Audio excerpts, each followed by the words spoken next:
Salam damai sejahtera untuk kita semua. Di kesempatan kali ini kita akan membahas tentang nongkrong santai tanpa tarik tunai. Nah, fenomena ini kita ambil dari fenomena tentang komunitas cashless. Nah, apa itu komunitas cashless? Akan kita bahas lebih lanjut. Sebelumnya perkenalkan, nama saya Taufik Tong.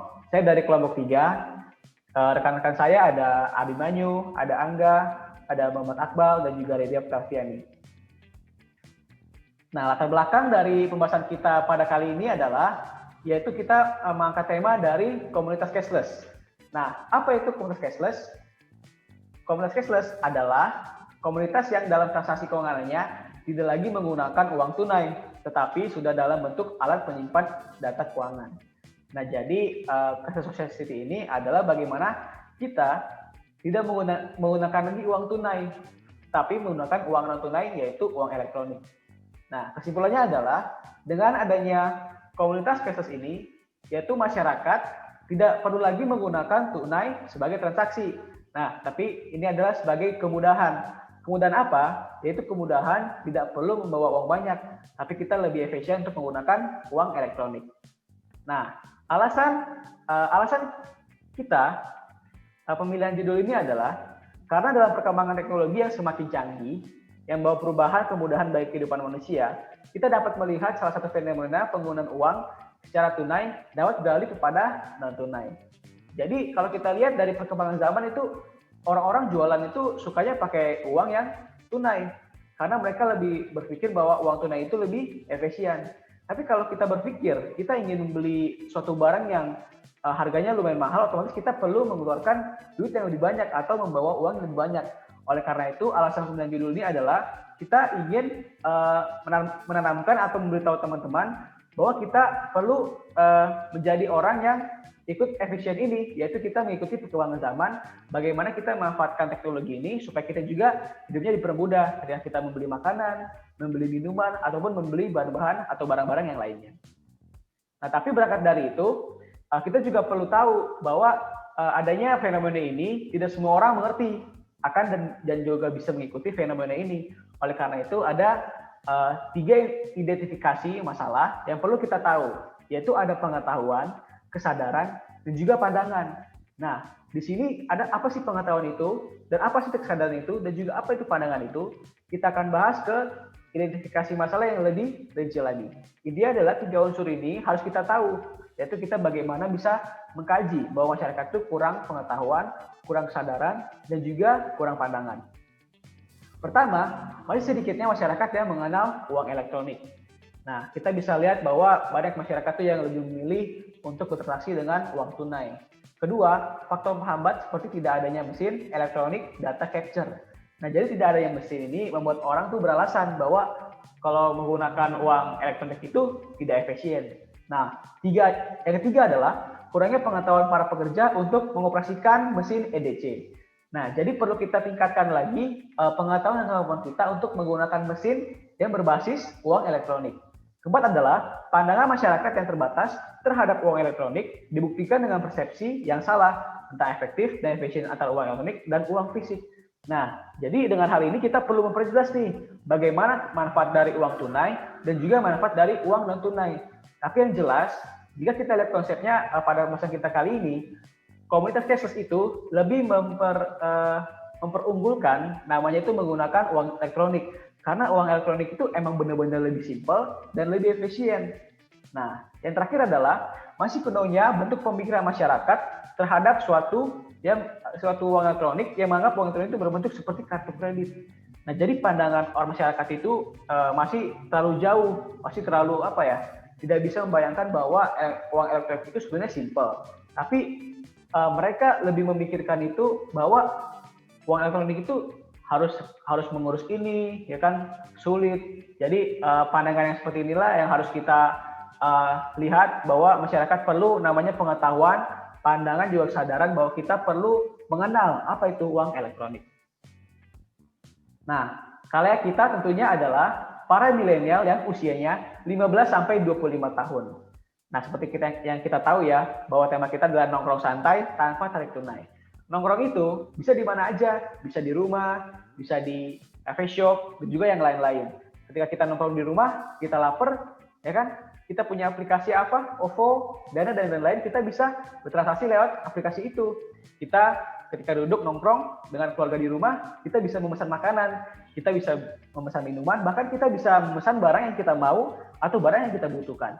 Jadi keserang kita ini pada zaman hari ini, yaitu teknologi tentang komunitas cashless, kita perlu melihat adanya aplikasi-aplikasi yang menunjang transaksi uang non tunai.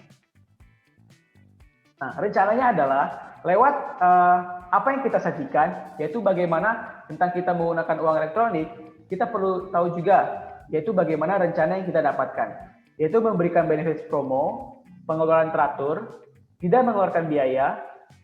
Di sini adalah biaya administrasi dan juga aman dan efisien. Pembukuan akun tanpa harus ke bank. Nah, di sini ada yang menarik adalah tidak perlunya pembukaan akun tanpa harus ke bank. Jadi kita hanya perlu menginstal aplikasi di smartphone kita, yaitu aplikasi yang ada, yaitu OVO, Dana, ShopeePay, dan lain-lainnya. Itu tidak perlu lagi ke bank. Kita hanya perlu mengisi identitas kita, sekedar nama, nomor telepon, tanggal lahir, dan lain-lain. Kita sudah bisa menggunakan aplikasi itu untuk bertransaksi secara non tunai. Menarik bukan? Karena di zaman industri 4.0 ini semua inovasi-inovasi yang ada itu mendorong kita supaya kita tuh lebih bijak lagi menggunakan kemudahan yang bisa kita gunakan dengan positif. Nah, lalu metode apa yang kita lakukan? Tentunya metode yang kita lakukan itu adalah metode tentang bagaimana kita bisa menggunakan pengeluaran kita dengan pengeluaran yang non tunai. Nah, jadi kita meminimalisir tuh penggunaan tunai dan juga koin. Karena hari ini kan kita juga melihat pandemi corona ini banyak orang kan yang terpapar. Kita juga perlu mawas diri bahwa jika kita mungkin terlalu sering memegang uang tunai, mungkin itu juga bisa berakibat atau kendala kita untuk bisa terpapar virus. Jadi dengan adanya fenomena ini bisa membantu kita untuk memanfaatkan teknologi ini. Kita bisa menggunakan uang elektronik untuk bertransaksi.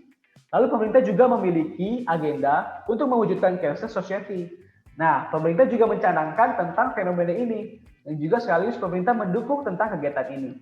Bahwa kita sebagai generasi milenial yang suka nongkrong di rumah maupun nongkrong di cafe shop, tentunya dengan protokol yang ada, kita juga perlu memperhatikan bagaimana kita memegang barang, menggunakan fasilitas yang kita miliki bersama.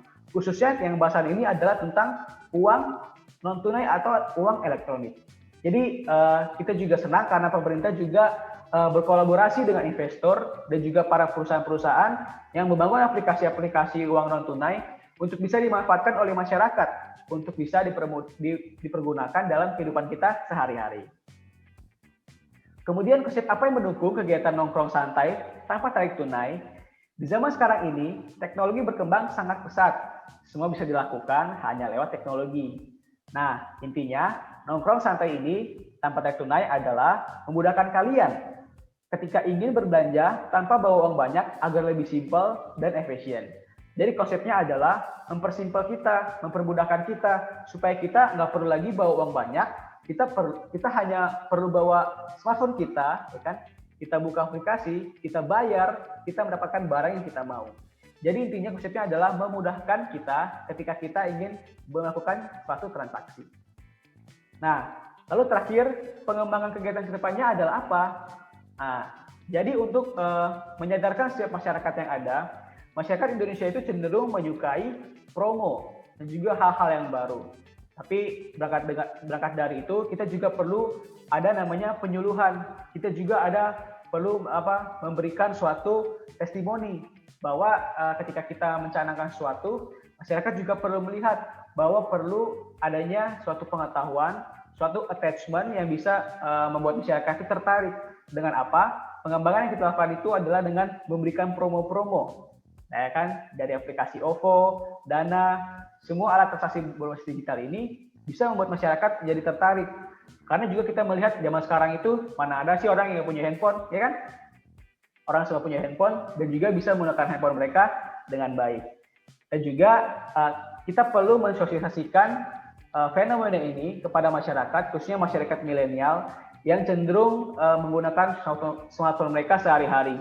Jadi ketika mereka ada di rumah, mereka ada di kedai shop atau kedai kopi, mereka ada di tempat makan dan juga tempat jajanan, mereka bisa menggunakan teknologi fintech ini, yaitu memanfaatkan teknologi penggunaan uang elektronik dengan bijaksana.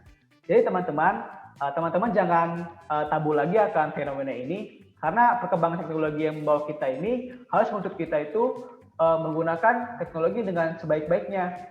Jadi ketika teman-teman memilih untuk menggunakan uang elektronik, itu akan lebih mempermudah teman-teman semua. Jadi nggak perlu khawatir akan duit hilang, karena duit teman-teman itu sudah ada dengan jelas datanya, ya kan, riwayatnya di HP kalian masing-masing.